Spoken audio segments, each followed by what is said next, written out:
Bonjour. Comment se porte votre poubelle relationnelle?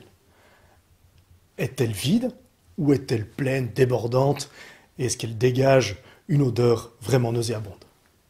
Je vais trop vite. Peut-être que vous ne savez pas ce qu'est la poubelle relationnelle. Peut-être que vous ignorez que quelque part dans un coin de votre cerveau, ou peut-être que c'est au niveau des tripes ou pas loin de notre cœur, nous avons une poubelle relationnelle. Le concept est assez facile à comprendre.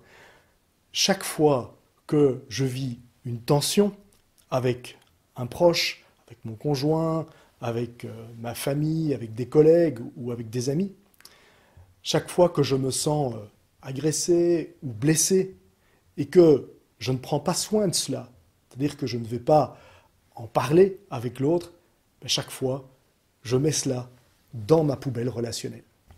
Et bien sûr, au fur et à mesure de nos relations, cette poubelle, comme je ne la nettoie jamais, elle se remplit de plus en plus.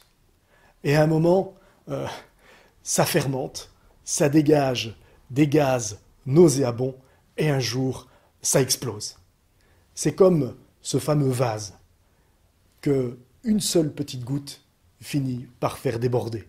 Et bien ma poubelle relationnelle, c'est la même chose. À un certain moment, ce proche avec qui je vis des petites tensions comme ça depuis peut-être des semaines et des mois, et dont je ne parle jamais, dont nous ne parlons jamais, à un moment, il fait quelque chose, et là, j'explose. Et quand ma poubelle relationnelle explose, ben vraiment, il y en a partout. Et ça devient extrêmement difficile à nettoyer. Alors ce que je voudrais vous inviter aujourd'hui, c'est plutôt que d'attendre qu'il y ait de la merde partout, c'est de faire le ménage tous les jours si possible, le plus régulièrement possible, et veiller à ce que votre poubelle relationnelle soit toujours aussi clean que votre assiette avant de commencer à vous servir. Nos relations génèrent parfois des tensions, voire des conflits. Et c'est normal. Quand je coach une équipe et qu'ils me disent que chez eux, il n'y a pas de tension, il n'y a pas de conflit, je suis assez inquiet. Ça veut probablement dire qu'il y a quelqu'un dans l'équipe, et c'est souvent le manager ou le patron, qui écrase le restant de l'équipe, et que l'équipe, elle est comme paralysée, bloquée. Il n'y a pas réellement de vie dans l'équipe.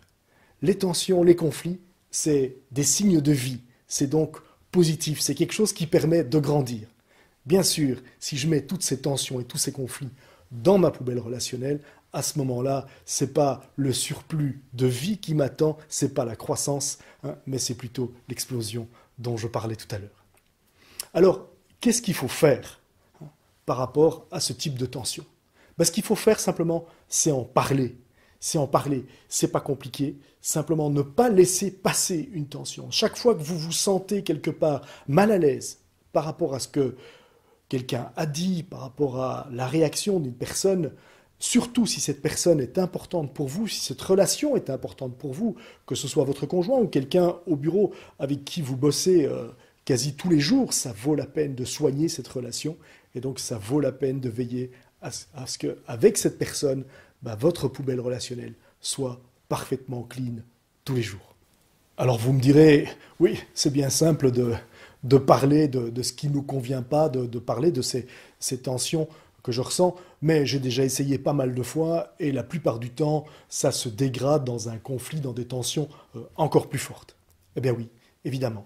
Pour exprimer ce qui me blesse, il y a la méthode, il y a mon intention, et il y a ma posture. Commençons par ma posture.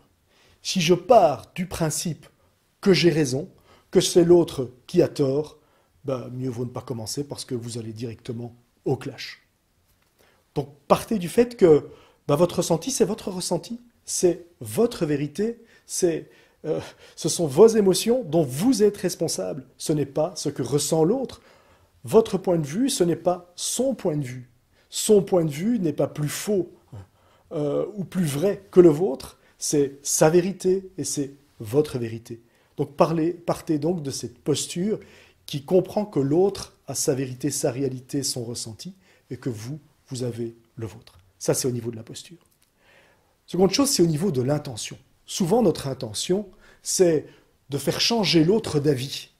C'est de faire qu'il s'excuse, c'est qu'il reconnaisse son erreur. Si vous partez avec cette intention-là, il y a beaucoup de chances aussi que cela ne fonctionne pas. Alors, votre intention, qu'est-ce qu'elle peut être? Ben, votre intention, ça va être simplement de partager votre ressenti, partager la façon dont vous avez vécu les choses et comprendre l'autre, comprendre le pourquoi de la réaction de l'autre, ce qui l'a amené à dire ce qu'il a dit ou à faire ce qu'il a fait et qui vous a blessé. Donc, partager ce que j'ai vécu, comprendre ce que l'autre vit ou a vécu. Ça, c'est au niveau de l'intention. Au niveau de la méthode, là, il y aurait de quoi faire des dizaines de vidéos. Je voudrais simplement vous donner quelques petits conseils rapides. Le premier, c'est de parler en jeu. Vous parlez de vos émotions dont vous êtes responsable, vous parlez de votre vérité qui n'est pas la vérité, vous parlez de vos pensées qui ne sont pas, je dirais, également les pensées des autres, c'est votre point de vue, ce n'est pas le point de vue de l'autre. Donc parlez en jeu et assumez entièrement ce que vous pensez, ce que vous vivez et ce que vous avez ressenti. Ensuite, lorsque vous allez parler de la situation qui a posé problème, donc cette dernière goutte qui a fait déborder le vase souvent, soyez extrêmement neutre dans la présentation des faits. Ne rajoutez pas des intentions, par exemple.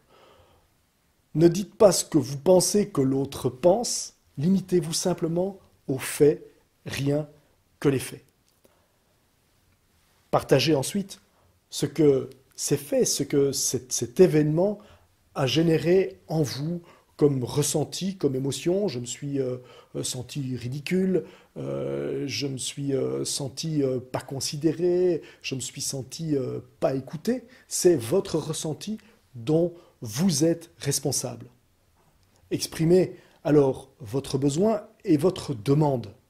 Une demande qui doit être claire et précise. Si vous dites « je voudrais que tu me respectes davantage », ça ne veut rien dire. Pour vous, être respecté, ça signifie quoi? Donc faites une demande qui soit claire et précise, où l'autre peut dire « oui, là, je le fais » ou « là, je ne le fais pas ». Et quand vous faites cette demande claire, précise, définie dans le temps, vous laissez également aussi la possibilité à l'autre de refuser cette demande, de dire non à cette demande. L'autre est libre, c'est son droit. Après, vous en ferez ce que vous voudrez, vous déciderez, si c'est comme ça, ça va être difficile de poursuivre, de continuer à travailler ensemble, ou je ne sais pas, vous en tirerez des conclusions, mais tout en restant dans une posture totalement non violente. Parfois, cette discussion sera difficile, et vous devrez vous y reprendre à plusieurs reprises. Il faudra le faire en plusieurs étapes pour pouvoir vraiment assimiler, écouter l'autre et exprimer toujours plus en profondeur ce que je ressens et écouter ce que l'autre vit également lui-même en profondeur. Ça peut prendre du temps. En résumé, ne laissez jamais votre poubelle relationnelle se remplir et veillez à ce qu'elle soit propre et nette tous les soirs avant d'aller vous coucher. Je vous souhaite une excellente journée et vous dis à bientôt pour une nouvelle vidéo.